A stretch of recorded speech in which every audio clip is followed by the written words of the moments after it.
እንደሰማችሁት ነው እንግዲህ ኦሮሞኛ ለምሰሙ ሰምታችኋል፣ ለማሰሙ ደግሞ እነግራችኋለሁ። የቦኒ እናት እያለች ያለችው እባካችሁላችሁን ከጎኔ ቆሙ፣ የልጅን እውነት አውጡልኝ፣ የልጅን ፍትህ አውጡልኝ፣ የሆነውን ነገር ታጣሩልኝ እፈልጋለሁ ብለዋል። እንደዚሁም ስለ ቦኒ የወጡ አዳዲስ መረጃዎች አሉ። የአዲስ አበባ ፖሊስም የምርመራ ስራው መጀመሩ ተሰምቷል ማለት ነው።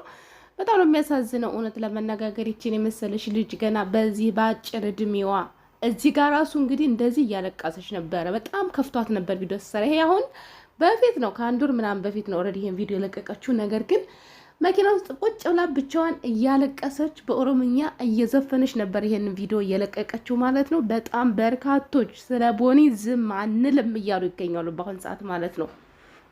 እንግዲህ የቦኒ ጉዳይ እውነት ለመነጋገር በጣም በጣም በጣም ሚስጥራዊ ጉዳይ እየሆነ ነው ያለው እውነት ለመነጋገር ማለት ነው። በጣም ከሚባለው በላይ ምክንያቱም አንደኛው ነገር የሆነ ነገር ደረሰባት ፍትህ እንኳን እንዳለ ለሰው ቪዲዮ ሰራ የሆነው ነገር አይታችሁ ራሷ እንግዲህ አትልክም መኖር በቃኝ ደከመኝ፣ ትዳርም ሰላም አልሰጠኝም፣ ቤትም ሁሉም ወደ ቦታ እሄዳለሁ ማለት ነው። አንድ ከአንድ በኩል ልጁ ላይ ትኩረት አንዳንድ ሰዎች እንዳፈሩ የሚናገሩ አይጓታል ብዬ አስባለሁ። በእርግጥ እንደዚህ ያለ ሰው አላየሁም። ነገር ግን ቢሆን እንደዚህ ማለት የሷ እውነት ይትገበት ወይም ደግሞ ሰው ይህ ሁሉ ሰው ስራ አንዳንድ ሰዎች የወራሳ ያጠበት ነገር በኮሜንት ምክንያት ኑሮ በጣም ጠላት የሚሉ አንዳንድ ሰዎች ናቸው። አንኳ በግጥ እንደዚህ የታሰቡ ያላቸው አብዛኞቹ ተለቦ ያለ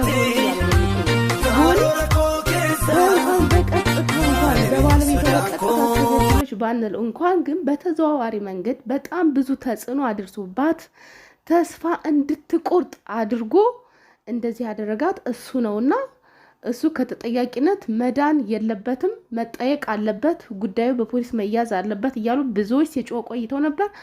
እንግዲህ በዛሬው ቀንም መረጃው እንደደረሰኝ ቪዲዮ ስሰራላችሁ የአዲስ አበባ ፖሊስ በቦኒ ጉዳይ ያለውን ነገር ማጣራት ስራ እንደጀመረ ሰምቻለሁ ማለት ነው። አሁንም ቢሆን ማጣራት ስራው ተጠናክሮ ቢቀጥል ምክንያቱም ለሌሎች ማስተማሪያ ይሆናል ብዬ አስባለሁ። የቦኒ ታሪክ ማለት ነው። ይቺ ልጅ በጣም ብዙ የመስራት አቅም ያላት ለእናቷ ለዚች ደሃ እናቷ አሳድጋ ስንትና ስንት ደክማ እውነት የደረቀ ጡቷን አጥብታ አሳድጋ እንደዚህ ደህና አደገችል በቃ ራሷን ቻለች የልጅ ልጅ ልታሳየ ነው ብላ ተስፋ ስታደርግ በዚህ እድሜዋ እንደዚህ ተስፋ ቆርጣ ይሄ ቪዲዮን ለቤተሰብ ይሄ ቪዲዮ ሲያዩት በጣም ነው የሚያሳዝነው። ምን ሆነ በዚህ ጊዜ ተሰራ ማለት ነው። እያንዳንዱ ሰው የሆነ ነገር አይናገርም። ሶሻል ሚዲያ ላይ ሰው የሚታየውና ሶሻል ሚዲያ ጀርባ ያለው እንደሆነ እናውቃለን። ሶሻል ሚዲያ ላይ አምሮባቸው ተጠቅመው ሰርተው የሚስቁ ቀን ይመጣሉ። አሁን ደግሞ እንዳለ ለቅሶ ነገራችን ሶሻል ሚዲያ ላይ ያያችሁት ህይወት በጭራሽ እንዳትመኙ። የማንም ሶሻል ሚዲያ ላይ ያለው ነገር እንዳትመኙ። ጀርባው ውሸት ስለሆነ ጀርባው በሙሉ ድራማ ስለሆነ የተመኙት ነገር ደግሞ ዞሮ ይደርሳል። የጊዜ ጉዳይ እንጂ የተመኙት ነገር ይደርሳልና በፍጹም እንዳትሳሳቱ። ሶሻል ሚዲያ ላይ ያለ ህይወት እንዳትመኙ ከተመኛችሁ ከደረሰባችሁ ከጀርባው ያለው ህመማቸው ስቃያቸው ስለሚደርስ ከባድ ነውና መቋቋሙ የማንንም ህይወት እንዳትመኙ ነው የምላችሁ። በዚሁ አጋጣሚ የራሳችሁን ኑሩ። ሶሻል ሚዲያ ላይ ያለው በሙሉ እንዳታምኑ፣ በጭራሽ እንዳታምኗቸው። ማንኛውንም ሰው እንዳታምኑ። ብዙ ቀን አልቅሶ ትራሱን ታቅፎ አልቅሶ ብዙ ጊዜ ጨለማን ጊዜ አሳልፎ እዚች ጋር የሚመጣው የሳቆ ጊዜ ነው። ሊስቅ ሲፈልግ አንዳንድ ነገሮች ሊጨፍር ሲፈልግ ነው ሶሻል ሚዲያ ላይ ሰው የሚመጣው ማለት ነው። ከዚያ ውጭ ብዙ የሚያስለቅሰው ነገር አለ። ይሄ እውነት ነው። ትዳርም በሉት በፍቅርም ህይወት በሉት በተለያዩ ህይወቶች በሉት ሶሻል ሚዲያ ላይ እየሳቆቅን ብቻ ነው የሚመጡት። በቃ አለቀ። ሁሉም የማያለቅሱ የማይመስሉን በጣም የሚያስቀና ህይወት የሚኖሩ የሚመስሉ ሁላ ከጀርባው ብዙ ነገር አለና የሰው ህይወት በምንም ተአምር እንዳትመኙ። እኔ ቦኒ ያወቋት ካረፈች በኋላ ነው።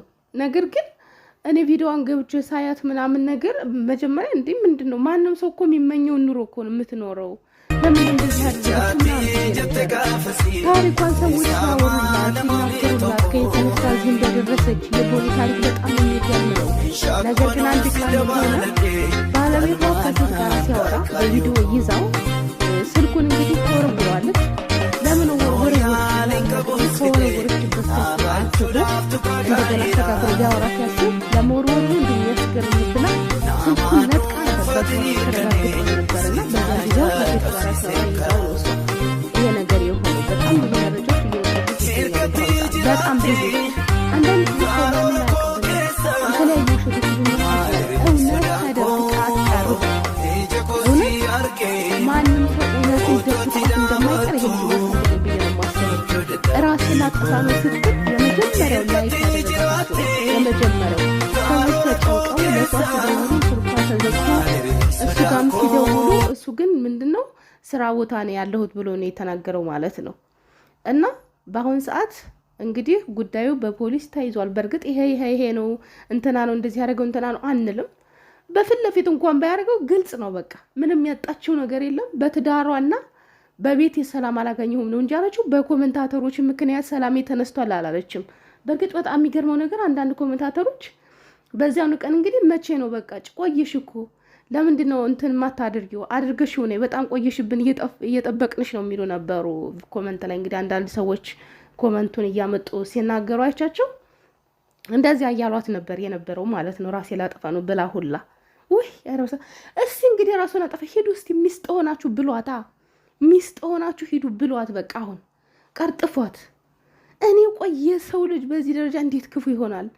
በዚህ ደረጃ ወይ አንዳንዶቹን በርግጥ አታደርገውም ብለው ያው ስትቀልድብን ወይ ፍራንክ ነው ይሆናል። ዘመኑ ፍራንክ ነው። ማንም ሰው ምንም ነገር ቢያወራ ማንም የማይሰማበት ጊዜ ላይ ደርሰናል። እውነተኛ ህይወታችን እንኳን ደርሶ ምክንያቱም የወረደበት ፍራንክ ስላለ ማለት ነው።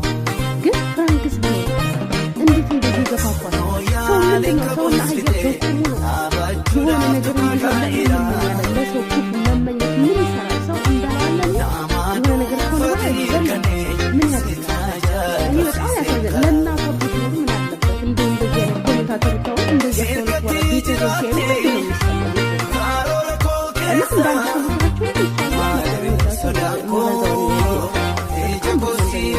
እና እንዳንተ የልጅን እውነት አውጥልኝ ብለዋል። እንግዲህ ፈጣሪ እውነቱን ያወጣላት የራሱ እውነት እኮ በጣም ምክንያቱም ለሌሎችም ማስተማሪያ እንዲሆን እውነት ወጥቶ ፍትህን ብታገኝ። በእርግጥ ፍትህ የለችም። ሀገራችን ላይ ከቀነኒ የሁሉ መረጃ የሁሉ ማስረጃ እያለ ፍትህ ያላገኘች ይቺ ልጅ ደግሞ አደርገዋለሁ ብላ ቪዲዮ ሰርታ ፍትህ ታገኛለች ብዬ አላስብም።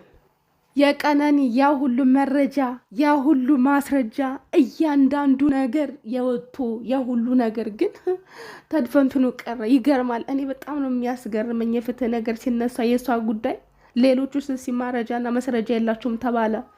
የቀነኒ ጉዳይ እኮ ማለት ነው ወተት ጥቁር ነው ብሎ እንደማለት ነው ብዬ ነው የማስበው። በቃ የሁሉ ነገር መጥቶ እንደዚህ መሆኑ እጅግ በጣም ማንኛውም ሰው ቢሆን የሚታዘበው ነገር ነው። ማንኛውም ሰው ብቻ ሀገራችን ላይ ትንሽ ታዋቂ ገንዘብ ያለው ምናምን ሰው ከሆነ መቼም አይቀጣም። ይህ ሀቅ ነው። ማንም አይቀጣም። ብር የሌለው ድሃግን ጉልበት ብቻ ፈጣሪ ለሀገራችን የተሻለ ሰላም ያምጣል። ሀገራችን ኢትዮጵያ የት ነው